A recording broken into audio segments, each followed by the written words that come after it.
कश्मीर में कुछ समय पहले ही एक टारगेट किलिंग हुई है, जहां पर पुलवामा में एक बाहरी राज्य के मजदूर को के ऊपर निशाना साधा गया और वो जख्मों की ताबना सहते हुए अपनी जान से हाथ धो बैठा। वहीं दूसरी तरफ से 2 दिन पहले पाकिस्तान की तरफ से सीजफायर उल्लंघन किया गया और उसमें भी भारत के सीमावर्ती क्षेत्रों को साफ तौर से निशाना बनाया गया। आखिर बड़ा सवाल यह है कि जब धारा 370 हटी, उसके बाद भाजपा ने यह दावा किया था कि जम्मू कश्मीर में शांति बहाली हुई है, पत्थरबाजी कम हुई है और सारी प्रक्रिया शांत हो चुकी है। लेकिन दूसरी तरफ से अभी भी टारगेट किलिंग्स चल रही हैं, अभी भी बॉर्डर्स हमारे शांत नहीं है। तो फिर आखिर हम है किस दिशा की तरफ? ना यहाँ पर लोकतंत्र बहाली हो पा रही है। इन सभी विषयों पर चर्चा के लिए मेरे साथ अश्विनी शर्मा जी मौजूद है, जो कि पूर्व विधायक हैं उन सीमावर्ती क्षेत्रों में जहां पर इनकी काफी पैंठ है। अश्विनी जी, आपका स्वागत है। बहुत बहुत धन्यवाद अमित जी। अश्विनी जी, आप किस तरह से देखते हैं कि आपकी बेल्ट बॉर्डर एरिया से सारी पड़ती है और लहूलुहान हो चुकी है पिछले 2 दिनों में, हम देख रहे हैं कश्मीर में आतंकी अभी भी है और वो अभी भी निशाना साध रहे हैं। 2 दिन पहले ही हमारे एक पुलिस अधिकारी पर भी निशाना साधा गया था। तो फिर ये किस तरह की शांति है, किस तरह की पीस है जम्मू कश्मीर में? देखिए, जहाँ तक बॉर्डर एरियाज की बात है, ये आपने ठीक कहा कि 2 दिन पहले 4 दिन पहले वहाँ पे पाकिस्तान की तरफ से अनप्रवोक फायरिंग जो हुई है, उससे हमारे 2 जवान बीएसएफ के इंजर्ड हुए और रेजिडेंशियल एरियाज जो हैं, सिविलियन एरियाज जो हैं, वहाँ भी पाकिस्तान ने फायरिंग की।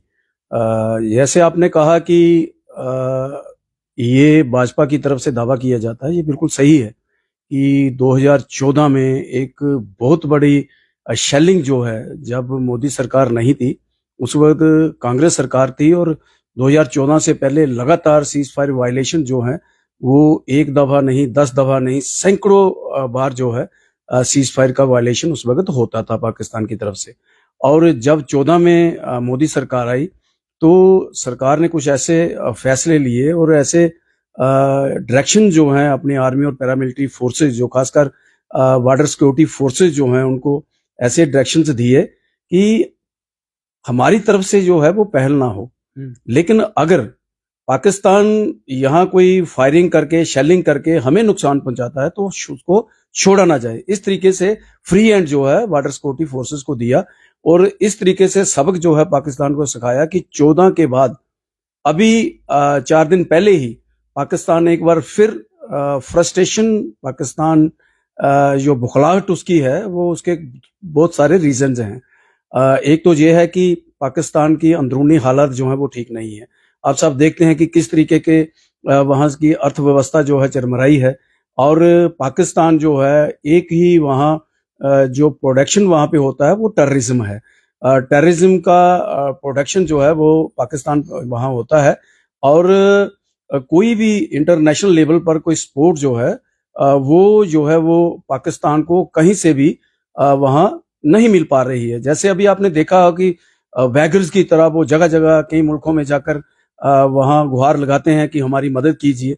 महंगाई वहाँ आसमान छू रही है। तो एक टेररिज्म जो है, जिसकी अभी आपने बात की, जम्मू कश्मीर के अंदर जो हमेशा जहाँ पे पाकिस्तान की तरफ से पाकिस्तान स्पॉन्सर्ड टेररिज्म जो है वो जहाँ रहता था, 14 के बाद लगातार जीरो टॉलरेंस की पॉलिसी जो गवर्नमेंट ऑफ इंडिया ने, मोदी सरकार ने उस पर काम करना शुरू किया। सेना ने ऑपरेशन ऑल आउट चलाया। आपने देखा कि टेररिज्म भी जो है वो आखिरी सांसें जो है वो ले रहा है। अभी आपने कल का जिक्र किया कि भाई कल जो टारगेट किलिंग वहां पे हुई है, तो कहीं ना कहीं अपनी एग्जिस्टेंस दिखाने के लिए जो पाकिस्तानी स्पॉन्सर्ड जो टेररिस्ट हैं, वो अपनी एग्जिस्टेंस दिखाने के लिए ऐसी हरकतें जो हैं वो करते हैं। मुझे लगता है कि टेररिज्म या टेररिस्ट जो हैं वो मुझे लगता है कि अपने आखिरी दौर से गुजर रहे हैं। अंतिम सांसें जो है वो टेररिज्म ले रहा है और आने वाले दिनों में ये लोग छोड़े नहीं जाएंगे, इनको बख्शा नहीं जाएगा। टेररिज्म पे कोई जो गवर्नमेंट ऑफ इंडिया की जो नीति है वो बिल्कुल क्लियर है, उनसे कोई समझौता नहीं।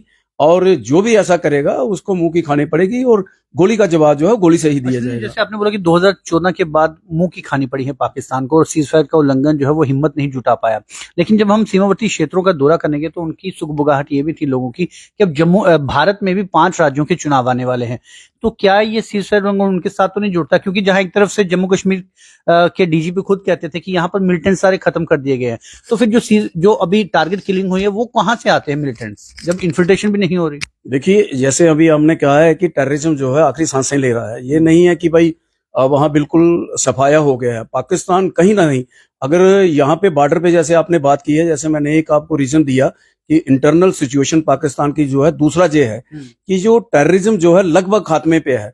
जिस तरीके से सेना ने चुन चुन के टेररिस्ट को निकाल के, घरों से निकाल के उनका खात्मा किया, और आज इक्का दुक्का टेररिस्ट जो हैं वो उधर हैं, लेकिन पाकिस्तान की कोशिश ये रहती है, वो इन्फिल्ट्रेशन जो है वो करवाना चाहता है। इन्फिल्ट्रेशन करवाने के लिए ही कई बार वो पाकिस्तान के ऊपर, इंटरनेशनल बॉर्डर के ऊपर वो शेलिंग करता है, फायरिंग करता है, जिसके ध्यान डाइवर्ट करने के लिए और वो इन्फिल्ट्रेशन जो है वो करवा सके। ये भी एक रीजन है। लेकिन साफ तौर पर यह है कि जिस तरीके से कश्मीर में आपने देखा कि बड़े बड़े इवेंट्स हुए हैं, बड़े वहां पर इतने G20 वहां पे हुआ, और जिस तरीके से अभी आपने देखा होगा कि रिलीजियस बेस पे जो एक भाईचारा वहां बना हुआ है, अभी पिछले दिनों ही आपने देखा होगा कैसे दशहरा का महोत्सव जो है बड़े हर्षोल्लास के साथ वहां बनाया गया। ये चीजें कहाँ होती थी? लाल चौक के अंदर अभी कल ही आपने देखा होगा कि शाम को बहुत बड़ा इवेंट वहां पे चल रहा था। ये सारी चीजें जो है, बदलाव जम्मू कश्मीर के अंदर आ रहा है। जम्मू कश्मीर पीस की तरफ आगे बढ़ा है, शांति की तरफ आगे बढ़ रहा है। लेकिन कहीं ना कहीं पाकिस्तान को ये बात जो है वो खाती है कि भाई ये शांति जो है कश्मीर में क्यों आ रही है। वो कोशिश करते हैं कि इन्फिल्ट्रेशन करवाई जाए, जहां पे टेररिस्ट भेजे जाए, जहां का माहौल खराब किया जाए। अपना जो उनका एरिया जो है, जहां उस पाकिस्तान की सरकार और सेना के खिलाफ आपने देखा होगा कि पीओके में भी बहुत बड़े प्रोटेस्ट और धरने उनकी सरकार और सेना के खिलाफ लोगों की तरफ से किए गए हैं। क्योंकि जिस तरीके से, और आप देखिए सिंध और बलूचिस्तान, उन एरियाज के अंदर भी पाकिस्तान अपने जो उनके लोग हैं वो सरकार और सेना के खिलाफ प्रोटेस्ट और धरने, बड़े बड़े धरने वहां पे दिए जाते हैं।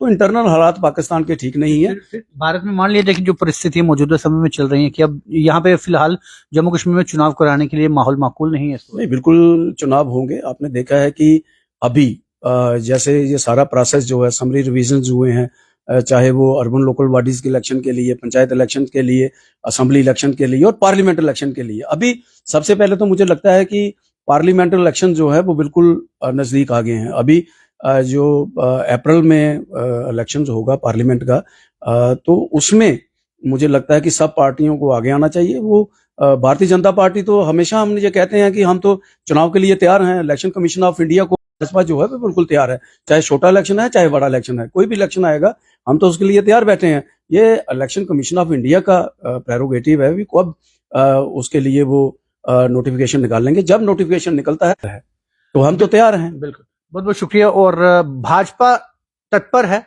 चुनावों के लिए, चाहे जब भी हो उसके लिए भाजपा की अपनी हाईकमान से लेकर जो जम्मू कश्मीर के नेता है वो पूरी तरह से तैयार है। लेकिन जनता थोड़ी सी कंफ्यूज है। जनता इस बात से कंफ्यूज है कि इलेक्शन कमीशन ऑफ इंडिया जब इस बात से मुतमीन है कि पार्लियामेंट्री चुनाव जो है वो होने के लिए जम्मू कश्मीर में पार्लियामेंट्री इलेक्शंस करवाए जा सकते हैं, लेकिन फिर आखिरकार वो इन मामलों में कंफ्यूज क्यों हो जाती है कि यहाँ पर अर्बन लोकल बॉडीज चुनाव जो है वो अभी तक नहीं हो पा रहे, उसके बाद जो पंचायती चुनाव है वो भी नहीं हो पा रहे, उसके बाद असेंबली चुनावों की तो बात दूर दूर तक नहीं है। और दूसरी बात, केंद्र सरकार भी के इस फैसले से जम्मू कश्मीर की जनता कंफ्यूज है कि जब आप एक तरफ से कहते हैं कि यहाँ पर शांति बहाली है और यहाँ पर G20 जैसी बैठकें और यहाँ पर बड़े बड़े आयोजन जो है वो करवाए जा सकते हैं, लेकिन वही दूसरी तरफ से जो मिलिटेंसी की टारगेट किलिंग्स होती हैं, पाकिस्तान की तरफ से सीजफायर होती है, उसके बाद जम्मू कश्मीर के विधानसभा चुनाव जो है उन्हें इलेक्शन कमीशन नहीं करवाता और केंद्र सरकार अपना सारा ठीकरा जो है वो इलेक्शन कमीशन ऑफ इंडिया पर डाल देता है। तो भारत की जनता जो है वो जम्मू कश्मीर को लेकर स्पष्ट है, लेकिन जम्मू कश्मीर की जनता अपने भविष्य को लेकर स्पष्ट नहीं है।